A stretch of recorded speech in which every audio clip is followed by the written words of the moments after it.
Kembali lagi di Ganti Talks. Kali ini saya berada di tempat yang cukup jauh dari biasanya saya untuk ngobrol.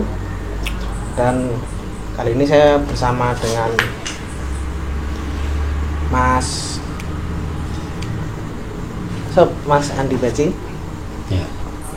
Sinten namanya, Bu? Bebas lah, kapan? Ya, di sini ya kita pengen ngobrol tentang jelas bola, jelas sepak bola, dan paling dekat dengan ini adalah babakan liga berhenti gimana ini, maksudnya kemarin kan teman-teman Surabaya tuh aktif dengan mengharapkan liga yang bukan berhenti tapi nggak perlu dilanjutkan dan segala macam. Dan ketika kenyataannya sekarang nggak lanjut gitu, Mas, dari pandangan jenengan? Yang pertama itu kan ini kan sepanjang yang saya ketahui ya, saya ketahui di Bonek itu kan memang tidak ada struktur organisasi lah, tidak ada struktur organisasi yang terpusat, tersentralisir layaknya sebuah organisasi formal. Tidak ada ketua umum, tidak ada struktur yang lain, itu tidak ada. Tapi bahwa di media sosial memang kalau saya amati ya mayoritas di Bonek memang tidak mendaki Liga 1 berjalan waktu itu. Tapi kan itu kan beberapa bulan yang lalu kan, beberapa bulan yang lalu mengharapkan seperti itu. Ya karena memang fakta situasi objektifnya tidak memungkinkan untuk menggelar sebuah pertandingan. Gitu. Kenapa tidak memungkinkan? Ya karena PSSI sendiri dan badan liganya yang menyelenggarakan sebuah pertandingan sepak bola Liga 1 itu kan tidak punya panduan yang mudah dipahami, tidak punya panduan yang jelas, hanya sekedar opini-opini yang berkembang secara liar di media sosial dan sebagainya. Itu yang memang akhirnya membuat satu pilihan ya mungkin mayoritas Bonek jangan dilanjutkan Liga 1 ini, karena kan pertimbangannya kan ada pandemi COVID-19, protokol kesehatan dan sebagainya itu. Pada satu sisi PSSI juga tidak menampilkan sesuatu hal yang itu konkret, terukur dan jelas gitu. Artinya konkret, terukur dan jelas itu nanti pertandingannya akan seperti apa, apakah dengan penonton atau tidak. Kalau dengan penonton modelnya seperti apa, kalau tidak dengan penonton akan seperti apa. Itu kan juga tidak memberikan suatu kejelasan yang konkret di awal-awal waktu itu. Makanya harapannya di tengah kondisi COVID-19 liga dihentikan ya untuk sementara. Tapi kan respon itu tidak sebanding dengan sikap dari klubnya itu sendiri. Misalkan dari manajemen Persebaya ya. Kalau manajemen Persebaya kan juga belum secara tegas juga sebenarnya. Pernah sih awalnya itu liga ditunda, dihentikan atau apapun istilahnya, tapi dalam proses perjalanannya itu kan ada perubahan-perubahan yang itu dilakukan dan menerima liga itu. Ya, liga itu akan digelar karena itu menjadi kesepakatan mayoritas dan sebagainya. Makanya kan waktu itu manajemen Persebaya kan memanggil pemain-pemain kan, pemain-pemain yang di luar juga dipanggil, karena mungkin waktu itu kesepakatan antara klub dan penyelenggara liga dan PSSI memberikan gambaran yang cukup konkret gitu. Walaupun mungkin belum di-share ke kita ya, belum tekan supporter paling ya. Iya, gambaran yang konkret itu kan izin pertandingan, izin pertandingan dari kepolisian. Dan toh akhirnya kan polisi tidak mengizinkan soal itu. Itu yang harusnya memang diprioritaskan waktu itu oleh PSSI dan penyelenggara liga, terutama Liga 1, memastikan itu semua. Tapi kan faktanya tidak seperti itu. Nah, akhirnya berdampak ketika tim sudah siap memanggil semua pemain-pemain, memulai latihan lagi, tapi ternyata tidak ada izin dari kepolisian. Itu kan fatal banget. Ya, fatal banget. Toh kuncinya sepak bola Indonesia malah sebenarnya dari izin kepolisian.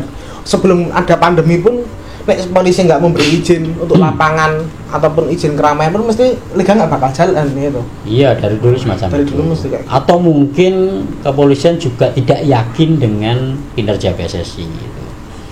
Padahal saya ngurusnya nggih polisi loh gitu. Iya, izin semuanya dan sebagainya. Tapi banyak problem-problem di liga sebelum-sebelumnya itu menjadi faktor, mungkin jadi faktor pertimbangan dan sebagainya. Termasuk juga soal supporternya dan sebagainya. Iya sih.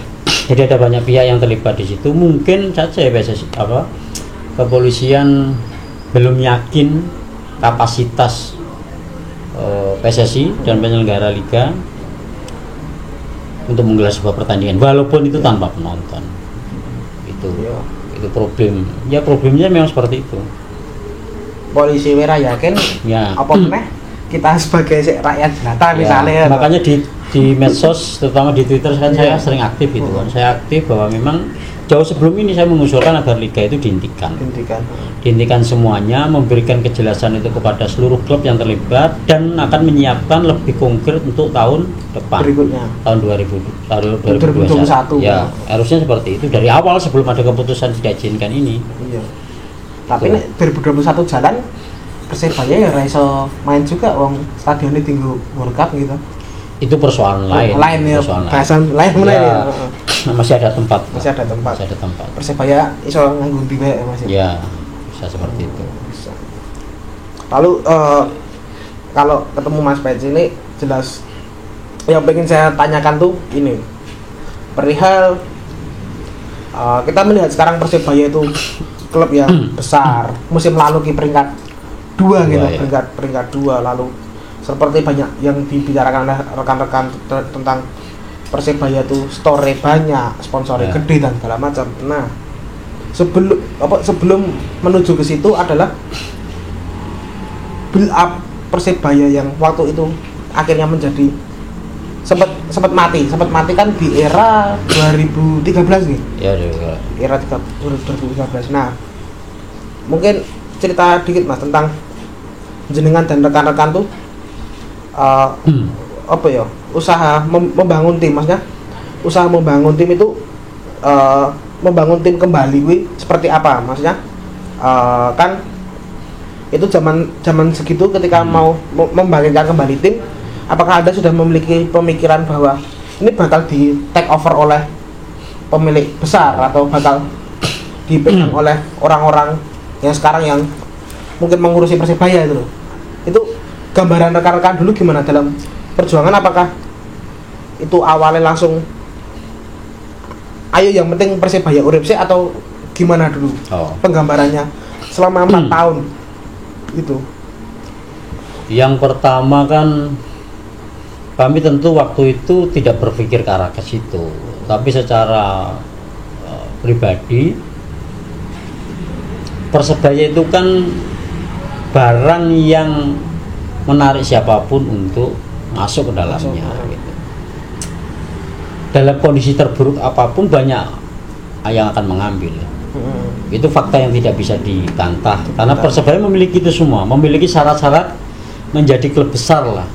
Sejarahnya besar, salah satu pendiri PSSI, ditopang oleh basis massa ya, supporter yang luar biasa, supporter yang cukup besar lah di Indonesia, salah satu supporter terbesar. Terus yang ketiga juga punya prestasi yang luar biasa, artinya punya sejarah, tidak hanya sekedar klub sepak bola, tapi punya prestasi, pernah menjuari beberapa kompetisi. Terus juga melahirkan banyak pemain-pemain nasional dari satu semua era sepak bola nasional selalu melibatkan pemain-pemain Persebaya. Jadi sebenarnya secara nilai-nilai dan kapasitas Persebaya tidak harus bingung ketika dalam kondisi terpuruk. Artinya ketika memang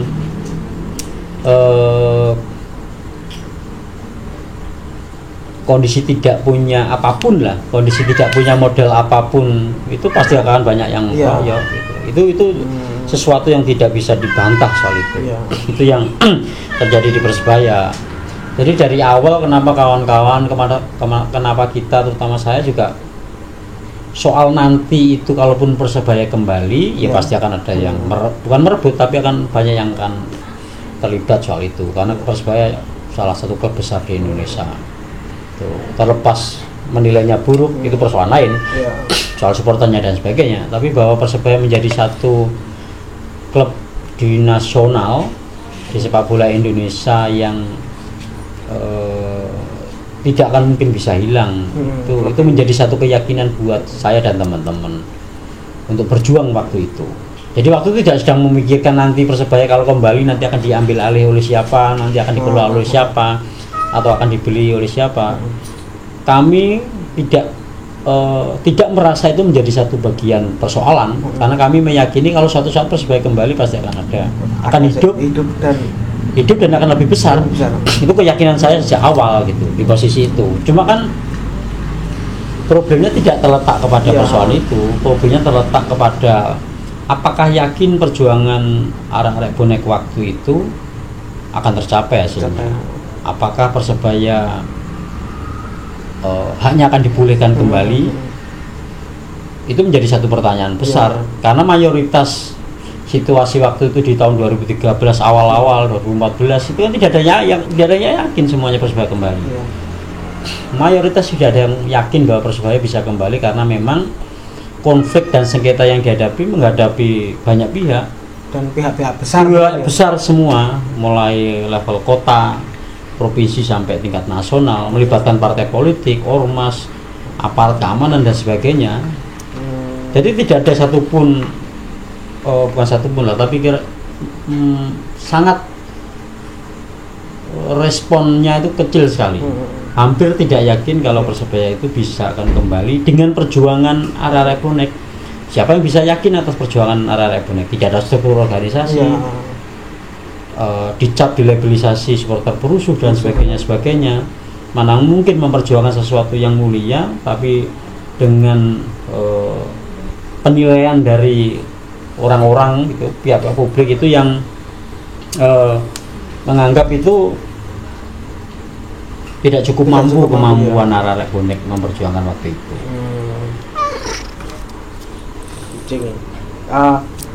Lalu ketika sekarang wujudnya, kemarin Persebaya itu akhirnya kembali bangkit, lalu menjadi klub yang sekarang menurut saya pun wujudnya sudah menjadi klub yang besar, memang dipegang oleh tokoh, lalu dengan sistem bisnis yang berjalan sedemikian rupa. Tapi apakah menurut jenengan apakah itu sudah, nah ini urusan pribadi, apakah sudah sesuai dengan apa yang Anda harapkan secara pribadi? Karena mungkin ketika Anda spirit yang dibawa itu adalah spirit supporter dan lingkungan supporter ini, maksudnya apakah Anda pernah terpikirkan untuk memiliki keinginan bahwa klub ini memang ada andil supporter yang berada di dalamnya, mungkin atau bisa membentuk koperasi supporter atau wujud apapun itu selain koperasi yang dipegang oleh klub anggota? Pernah terpikirkan ke arah itu dengan ketika mendirikan kembali bersama dengan rekan-rekan itu? Kalau ide atau keinginan seperti itu ya ada, tapi mungkin sifatnya lebih kepada pribadi, tidak secara kolektif menjadi satu panduan bersama, menjadi satu tujuan bersama. Ketika nanti Persebaya akhirnya diakui, dipulihkan haknya, mengenalkan konsep yang sedikit berbeda dalam pengelolaan dan kepemilikan sepak bola nasional. Ide itu belum menjadi satu keinginan bersama. Tapi bahwa ada harapan saya secara pribadi, iya. Artinya harapan pribadi itu diletakkan kepada peran supporter gitu, partisipasi supporter dalam klub sepak bola itu mau ditempatkan di posisi apa gitu. Kalau ditempatkan sebagai supporter yang menonton pertandingan sepak bola, mendukung klub sepak bola di dalam stadion, baik di dalam kota, di kandang maupun di kandang, itu kan sesuatu yang normal. Itu sesuatu yang memang menjadi satu bagian dari hakikinya seorang supporter mendukung klub itu.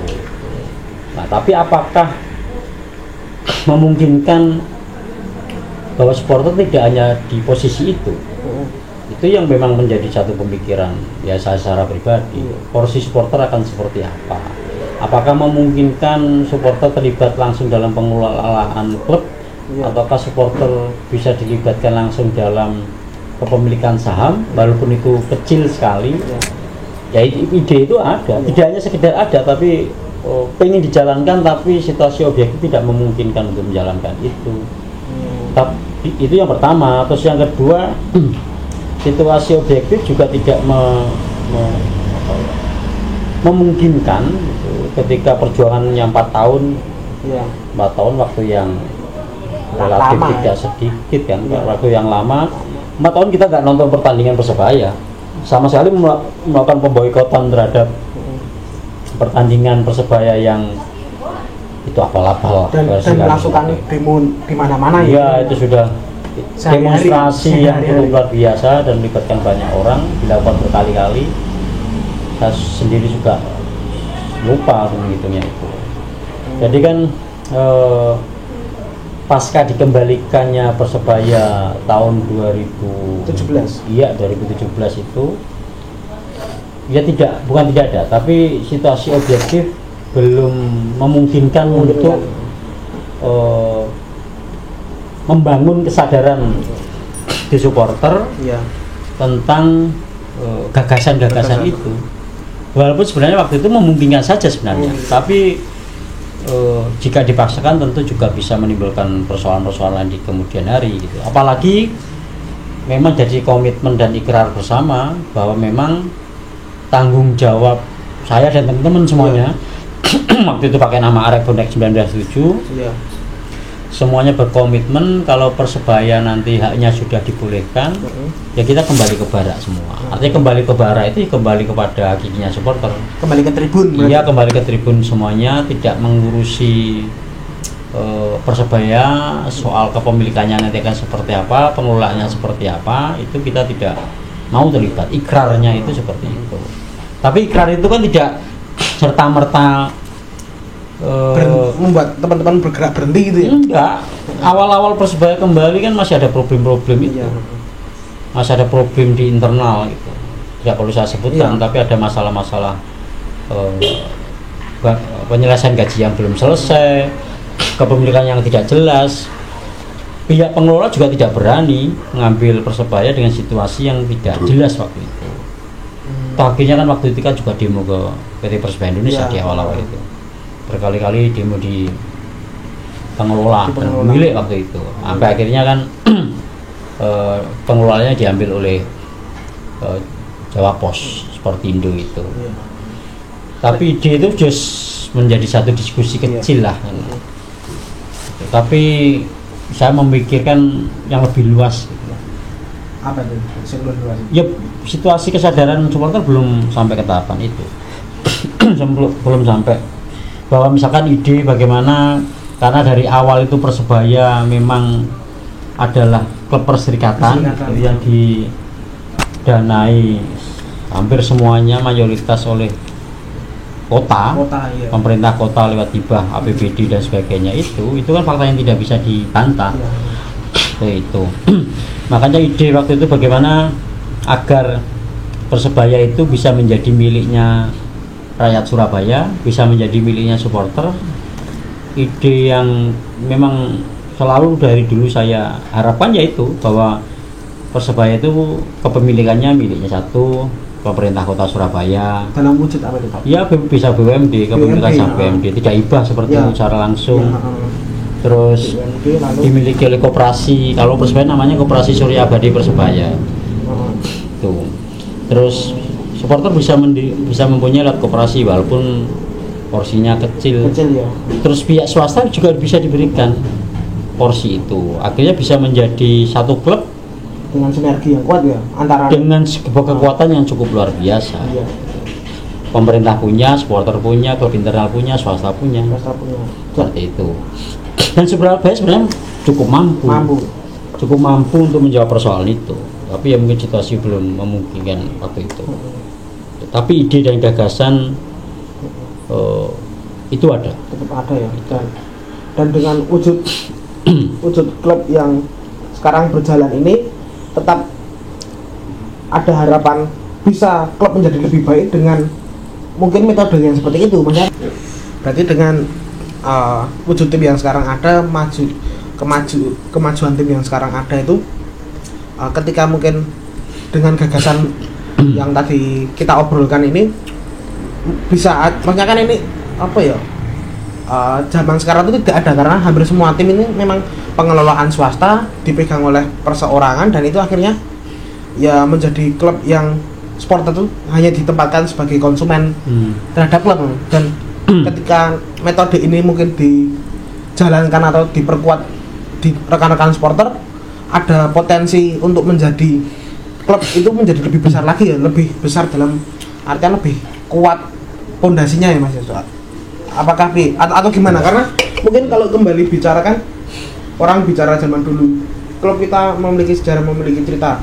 Berarti memang kalau memiliki cerita kan, klub itu berdiri karena perjuangannya masyarakat daerah. Dan klub itu kan dasarnya sekolah dari itu, dan ketika itu dikembalikan rohnya, bisa jadi tim itu menjadi lebih besar dari kondisi tim yang sekarang ini mungkin ya. Atau gimana menurut pandangan dengan? Ya kita belum bisa memberikan kesimpulan secara utuh karena memang belum pernah dilakukan kan, belum pernah jadi satu proyek percontohan lah. Itu satu persoalan yang utama. Persoalan yang kedua, kalau berefleksi dari Persebaya yang sekarang, mungkin orang menilai ya Persebaya tentu berbeda dari Persebaya sebelumnya. Secara pengelolaan, jumlah tokonya luar biasa, ya, luar biasa. Penjualan merchandise-nya kan luar biasa juga, jersey dan semuanya, harga tiketnya juga harga semuanya. Apalagi beberapa kali kita sering sold out kan, ya. Jersey dijual itu kan selalu cepat. Artinya bahwa memang lagi terjadi perubahan yang luar biasa di sisi ya pengelolaan klub dan supporternya itu sendiri gitu. Kalau dulu tidak hanya dulu, sampai sekarang pun selalu label stigma terhadap bonek masih buruk di masyarakat, maling gorengan, penjara dan sebagainya. Ya fakta itu tidak pernah kami pungkiri, kenapa harus memungkiri itu? Tapi ada satu fakta-fakta, peristiwa-peristiwa, tindakan-tindakan dari supporter itu sendiri yang membantah itu semua. Membantah kenapa? Ya tadi saya sampaikan. Kita yang pertama ya penonton juga cukup besar. Kita juga ada yang namanya bonek kartu bonek, terus ada kartu Persebaya selamanya, penjualan jersey yang luar biasa, kerusuhan semakin mengecil gitu.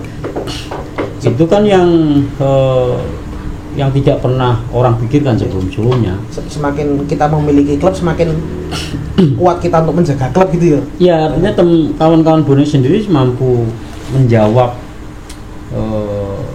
penilaian-penilaian buruk itu lewat tindakan-tindakan yang konkret, belum tindakan kegiatan-kegiatan sosial, bencana alam dan sebagainya, pengumpulan dan yang luar biasa. Ada beberapa komunitas sudah punya ambulan, banyak itu sudah semakin masif, semakin besar. Kegiatan-kegiatan positif, artinya positif dimaknai kemanusiaan dan sebagainya, itu kan semakin membesar dan sebagainya. Berarti menjadi bonek itu lebih dari sekedar menjadi supporter Persebaya, lebih dari itu ya, berarti lebih menjadi manusia, peduli terhadap lingkungan, peduli terhadap sekitar. Itu adalah jiwa spirit yang harus memang dijaga oleh kita semua gitu ya. Tapi itu kan tidak selalu seperti itu, tapi bahwa di bonek sendiri juga kritis gitu. Kritis dalam ucapan dan tindakan tetap dilakukan. Kita juga sering misalkan teman-teman demonstrasi, unjuk rasa di manajemen, pemboikotan di stadion, aktivitas-aktivitas kritis sebagai supporter itu tetap dilakukan gitu loh. Nah, ketika aktivitas kritik itu dilakukan oleh supporter, artinya tidak hanya memandang bahwa supporter itu hanya di dalam tribun, tapi ketika melihat sesuatu yang itu tidak benar lah dalam perspektif supporter itu sendiri, atau tidak baik dalam supporter itu sendiri, ya kan kawan-kawan pernah ramai juga di stadion, di sanksi PSSI pernah ada aktivitas protes yang luar biasa gitu. Itu tetap dijalankan terus sampai sekarang. Nah, ya dampaknya tidak selalu buruk. Dampaknya kan bisa memberikan hal-hal yang positif. Misalkan akhirnya manajemen juga semakin komunikatif dengan supporter atau komunitas-komunitas di tribun dan sebagainya, menata pengelolaannya, terus juga menata tim lebih baik, misalkan pembelian pemain dan sebagainya. Itu kan ya dampak dari kritik itu. Artinya tidak serta merta harus dilihat bahwa kritik itu akan selalu berdampak buruk, tidak seperti itu. Tidak semua kritik berdampak buruk, dan tidak semua hal yang sifatnya membangun narasi terhadap klub, misalnya kurang ini itu tidak semua itu ujung-ujungnya itu hanya sekedar menjelek-jelekkan klub. Enggak itu demi kebaikan klub. Kalau kita peduli terhadap klub ya kita omong, kita menyuarakan seperti itu gitu. Kepedulian itu kan bukan sesuatu yang di awang-awang. Menilai sesuatu hal itu bisa dimulai dari hal yang kecil. Misalkan begini, ketika kita melihat klub kita gitu, melihat Persebaya ramai di media sosial, di media-media yang lain, misalkan tidak sanggup bayar gaji kan juga malu kita. Nunda gaji, bayar gaji dan sebagainya, yang selalu menjadi tradisi klub-klub yang lain di Indonesia. Nah, kalau kita melihat misalkan Persebaya sekarang gajinya tidak pernah telat, berarti manajemen sudah bagus. Terus ketika Persebaya tidak bermain dengan baik, berkali-kali kalah dan sebagainya, ya memang supporter pengennya klub kita itu menang gitu. Apalagi memahami posisinya bahwa masih ada klub yang besar gitu. Kita juga beli tiket dan sebagainya. Itu kan keinginan yang sederhana dari seorang supporter atau kolektif supporter, bahwa berharap klub yang dicintai Persebaya menang. Tidak mungkin kita berharap klub itu kalah. Dan itu sudah wajar ya. Seperti itu. Dan ya itu diharapkan dari jenengan dan rekan-rekan itu kesadaran kolektif itu selalu terwujud dan selalu dibangun oleh siapapun gitu. Ya itu karena dampak 4 tahun kita berjuang.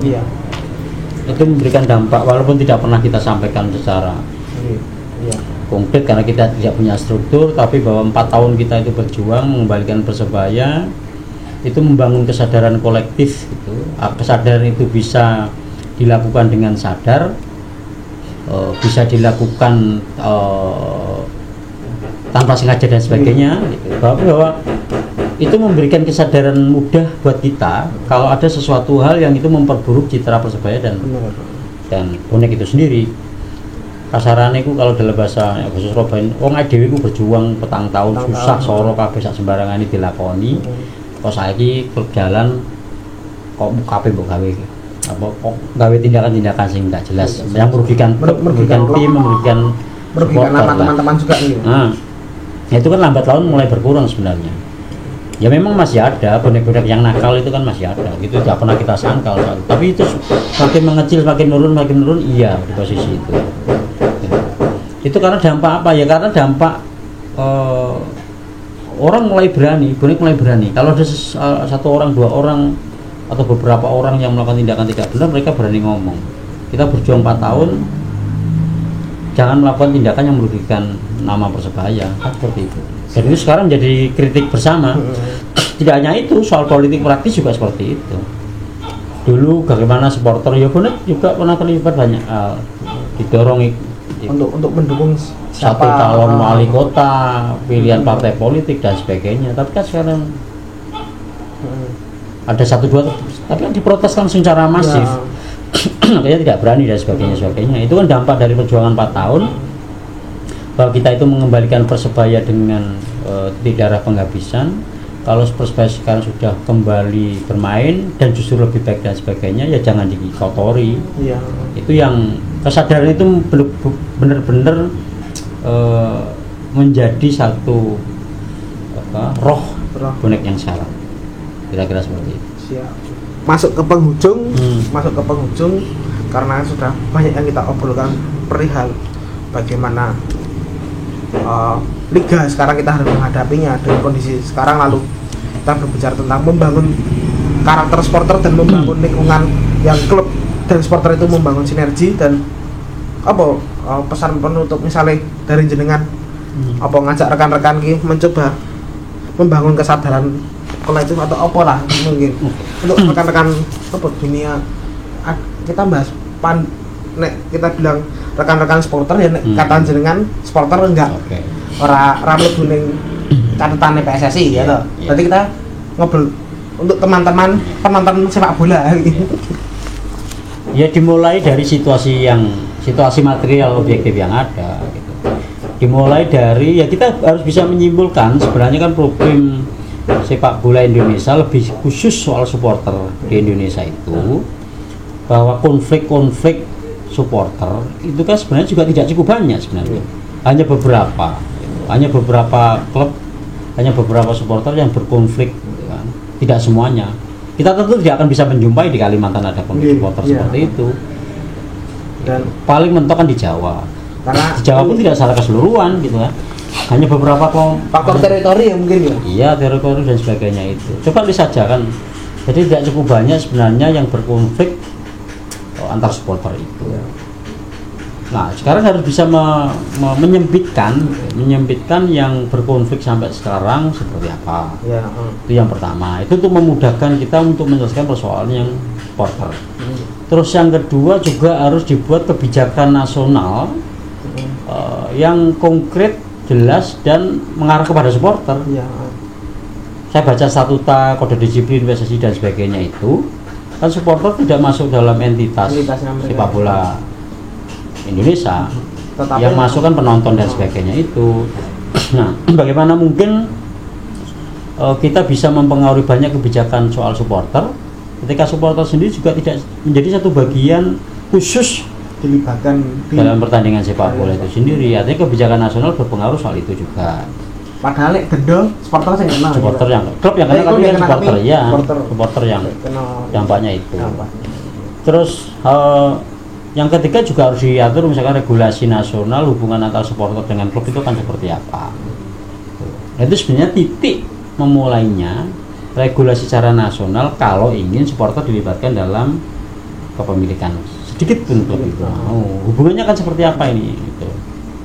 Itu bisa lewat kebijakan nasional. Kalau berjalan sendiri jelas tidak mungkin, itu akan berat. Makanya butuh kebijakan nasional yang itu memudahkan Indonesia menata sepak bola masa mendatang dan memudahkan semua supporter yang menginginkan untuk mencoba take control lebih terhadap ini bisa lebih ada jalannya gitu. Terus juga soal makanya ketika regulasi nasional nggak jelas, supporter tidak menjadi satu entitas dan eksistensi sendiri juga akan persoalan.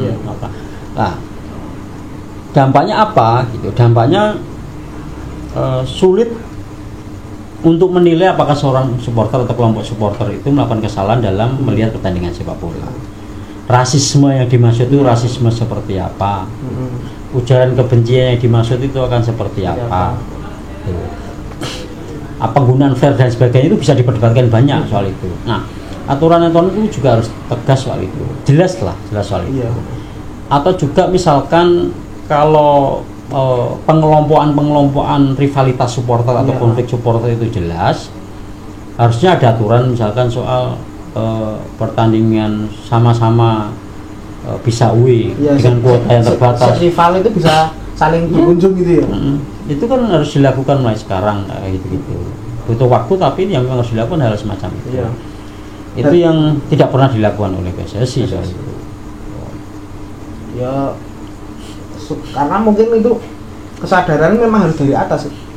Selain skop PSSI mungkin dari pihak kepolisian protokol pengamanannya harus ada perubahan gitu. Dan itulah bal-balannya Indonesia.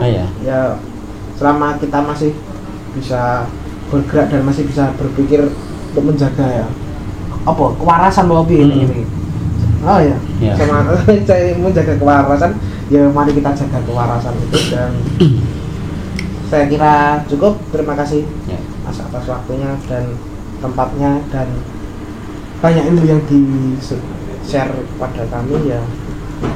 Sampai jumpa di Bandi Talks edisi selanjutnya.